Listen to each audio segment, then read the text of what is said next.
Hey, so we got a customer here that has a exhaust vent in the bathroom that's just getting some moisture around the outside here, causing that stain on the ceiling.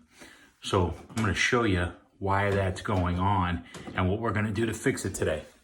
Okay, so here's our culprit up in the attic. This is the exhaust fan, and you see this a lot in new construction homes. You just take this pipe, attach it to the end, and then just leave it sitting here.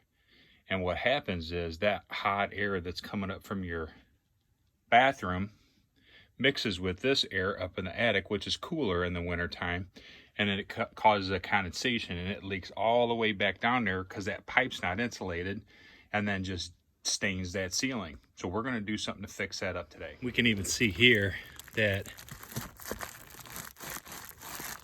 not even connected properly. So we're gonna get that all fixed up. I go to pick this pipe up, and it's full of water down here, just condensating because it's so hot. Look at that. Comes up about 6 inches.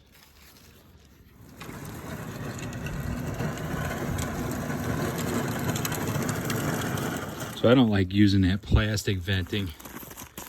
I like using this one that has the interior venting, and then I also have a layer of insulation and then foil backed over the top of it so I can pull that all the way over the top of all the metal so it's not going to condensate.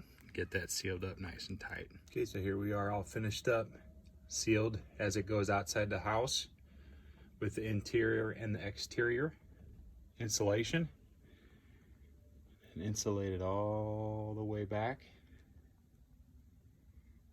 to the fan itself, and then covered up with the original insulation. There's your finished termination outside. That way it gets all the way outside, doesn't collect inside that venting and leak down into the ceiling. Let me know if you have questions.